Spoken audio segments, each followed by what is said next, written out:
Hi guys, hope you're all well and you've had a fantastic week and a lovely weekend, and once again well done for all the hard work that I know you will have been putting into writing your recipes and also creating some of your brand new sweets.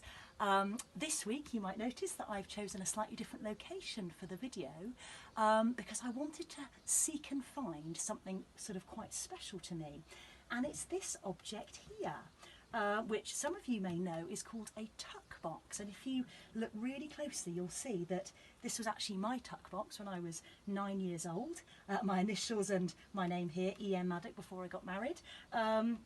And I think this is probably one of the reasons that I identify really strongly with Roald Dahl. Not only was I a huge fan of his stories growing up, but just like Roald Dahl, I went off to boarding school at age 9, which is the same as what he did. And this week we're going to focus in on a particular chapter of the story where he's being sent off to boarding school in Weston-super-Mare, which obviously is reasonably local to where we live, and he describes taking with him his tuck box, and the particular piece of writing that we're going to be doing is going to be very much based around the description, his description of the sorts of things that he kept within his tuck box. So don't worry if at this stage of the video you're not quite sure what a tuck box is. It's all going to become clear, okay?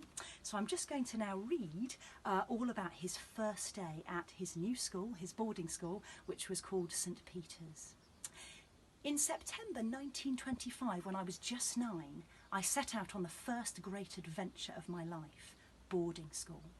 My mother had chosen for me a prep school in a part of England which was as near as it could possibly be to our home in South Wales, and it was called St. Peter's. The full postal address was St. Peter's School, Weston-super-Mare, Somerset. Weston-super-Mare is a slightly seedy seaside resort with a vast sandy beach, a tremendous long pier, an esplanade running along the seafront, a clutter of hotels and boarding houses, and about 10,000 little shops selling buckets and spades and sticks of rock and ice creams. It lies almost directly across the Bristol Channel from Cardiff, and on a clear day you can stand on the esplanade at Weston and look across the 15 or so miles of water and see the coast of Wales lying pale and milky on the horizon. In those days, the easiest way to travel from Cardiff to Weston-super-Mare was by boat. Those boats were beautiful. They were paddle steamers with gigantic swishing paddle wheels on their flanks, and the wheels made the most terrific noise as they sloshed and churned through the water. On the first day of my first term, I set out by taxi in the afternoon with my mother to catch the paddle steamer from Cardiff Docks to Weston-super-Mare. Every piece of clothing I wore was brand new and had my name on it.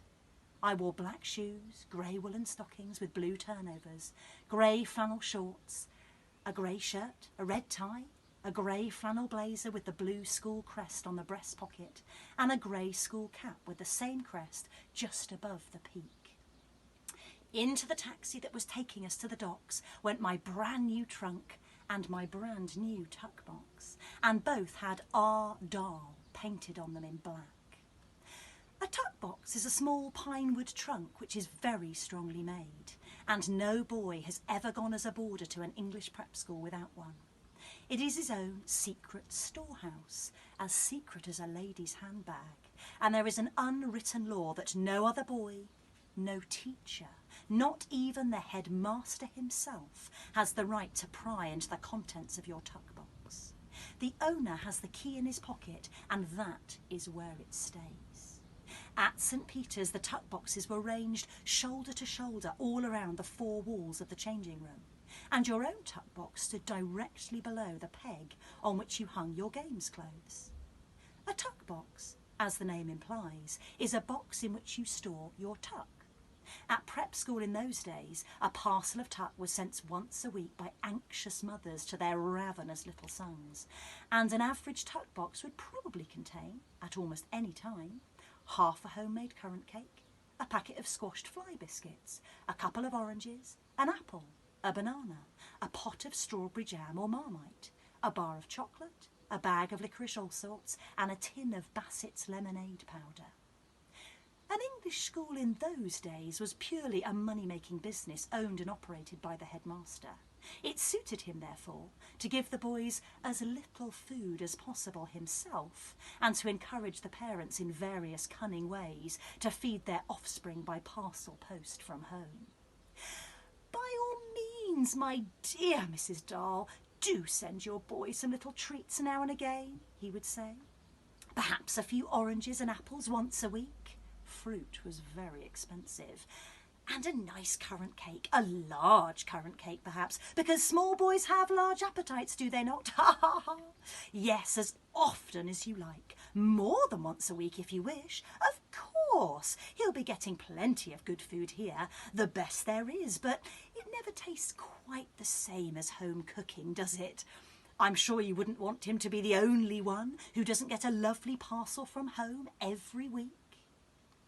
As well as tuck, a tuck box would also contain all manner of treasures, such as a magnet, a pocket knife, a compass, a ball of string, a clockwork racing car, half a dozen lead soldiers, a box of conjuring tricks, some tiddlywinks, a Mexican jumping bean, a catapult, some foreign stamps, a couple of stink bombs. And I remember one boy called Arkle who drilled an air hole in the lid of his tuck box and kept a pet frog in there, which he fed on slugs. So off we set, my mother and I, and my trunk and my tuck box, and we boarded the paddle steamer and went swooshing across the Bristol Channel in a shower of spray. I liked that part of it, but I began to grow apprehensive as I disembarked onto the pier at Weston-super-Mare and watched my trunk and tuck box being loaded into an English taxi which would drive us to St. Peter's. I had absolutely no idea what was in store for me. I'd never spent a single night away from our large family before. St. Peter's was on a hill above the town. It was a long 3-storied stone building that looked rather like a private lunatic asylum, and in front of it lay the playing fields with their 3 football pitches. 1/3 of the building was reserved for the headmaster and his family. The rest of it housed the boys, about 150 of them altogether, if I remember rightly. As we got out of the taxi, I saw the whole driveway a bustle with small boys and their parents and their trunks and their tuck boxes, and a man I took to be the headmaster was swimming around among them, shaking everybody by the hand. I've already told you that all headmasters are giants, and this one was no exception. He advanced upon my mother and shook her by the hand. Then he shook me by the hand, and as he did so, he gave me the kind of flashing grin a shark might give to a small fish just before he gobbles it up. One of his front teeth, I noticed, was edged all the way round with gold, and his hair was slicked down with so much hair cream that it glistened like butter. "Right," he said to me, "off you go and report to the matron." And to my mother he said briskly, "Goodbye, Mrs. Dahl. I shouldn't linger if I were you. We'll look after him."